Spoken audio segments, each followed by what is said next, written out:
کہ زمانہ ہم نے دیکھا ہے ہماری قدر کرو، زمانہ ہم نے دیکھا ہے ہماری قدر کرو، ہم اپنی آنکھوں میں دنیا بسائے بیٹھے ہیں۔ آئیے ایک پڑھی لکھی شخصیت جب دنیا کو کھلی آنکھوں سے دیکھتا ہے تو کس طرح کی شاعری کرتا ہے۔ آپ ہی کے دیار کے کوہنا مشق شاعر جناب ضیاء احسنی صاحب سے میں گزارش کر رہا ہوں کہ تشریف لائیں اور کچھ شعر سے تبرکن ہم سب کو نواز دیں۔ اس کے ایک مطلب عنایت اس نے آداب کا تسلیم کا بدلہ انداز، کیا کہنے ضیاء صاحب، واہ واہ واہ واہ اس نے واہ واہ، آداب کا تسلیم کا بدلہ انداز، میں سمجھتا ہوں مفاہیم کا بدلہ انداز۔ واہ واہ واہ واہ، اس نے آداب کا تسلیم کا بدلہ انداز، واہ، میں سمجھتا ہوں مفاہیم کا بدلہ انداز۔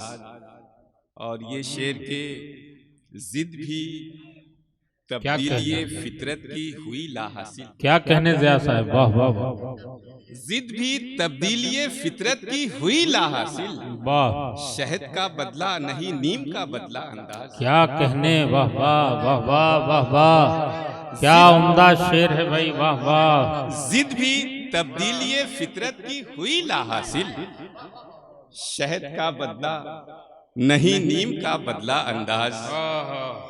اور یہ شعر کہ پھر نہ دہشت کوئی پھیلائے وبا کی صورت، کیا کہنے ضیاء صاحب، واہ واہ، پھر نہ دہشت کوئی کوئی پھیلائے پھیلائے وبا وبا کی صورت، شرپسندانہ جراثیم کا بدلہ انداز۔ واہ واہ واہ واہ واہ، پھر نہ دہشت کوئی پھیلائے واہ واہ واہ، وبا کی صورت، شرپسندانہ جراثیم کا بدلہ انداز۔ اور یہ آخری شعر کہ نہ ہی خودداری نے دنیا کی طلب ہی رکھی، کیا کہنے ضیاء صاحب، نہ ہی خودداری نے دنیا کی طلب ہی رکھی، نہ تقاضائے زر و سیم کا بدلہ انداز۔ واہ واہ واہ، نہ ہی خودداری نے واہ، دنیا کی طلب ہی رکھی، نہ تقاضائے زر و سیم کا بدلہ انداز۔